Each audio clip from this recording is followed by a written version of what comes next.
Hi, this is Mike again. In this tutorial, we're going to continue to add activities to our Nearpod lesson.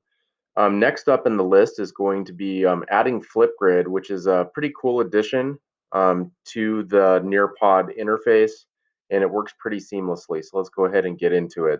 I'm going to use our Nearpod Activities Tutorials lesson tile again and just click Edit. And then I'm going to add content and activities, hit the plus sign, change it to activities, and then add Flipgrid. Okay, so you're immediately going to get this screen, and it's actually pretty easy to navigate. So it says insert the topic URL from the browser and then insert the join link, which can seem complicated, but it's really not. So basically what we want to do is we want to open up another browser. And then once we have that browser over, then go to Flipgrid.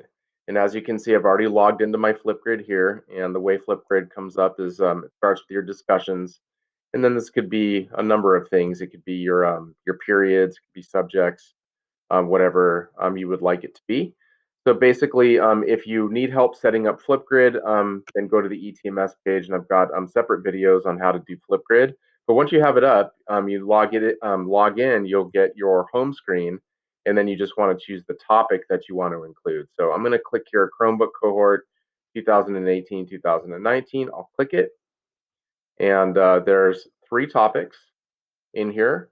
And then you do the extra step of picking whatever topic you want the students to respond to. So in this one, I'm going to do total blackout. Okay, and then once I have that up, you can see all these responses. So what you're going to see on a new topic is just this area would be blank.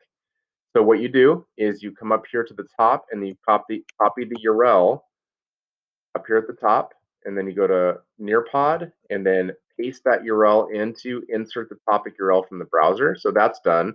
Now the next thing that we have to do is the join link. So we click go back to the topic, click share, and then copy the join link, go back to Nearpod, and then paste it in. And then once we do that, we're good. All we have to do is come down here and click add. And then once we add it, our Flipgrid will be included in our lesson design. In order to just make sure that you did it, follow the steps and it's coming up, what you can do is just click on the tile, then click preview. And then in a couple of seconds, you'll see my Flipgrid pop up. And then right here, so here's the topic, and then all the students will have to do is click record a response. If you look at this page, basically what Nearpod has done is just integrated Flipgrid into their interface. So it works actually pretty well. Okay, so that's how you add a Flipgrid to Nearpod. Now the next step that you're going to want to do is just save and exit.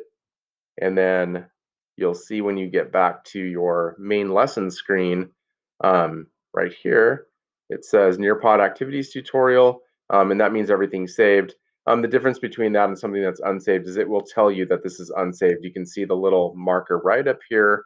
All I would need to do is go in here and then save the changes. So that's it for adding a Flipgrid activity to Nearpod.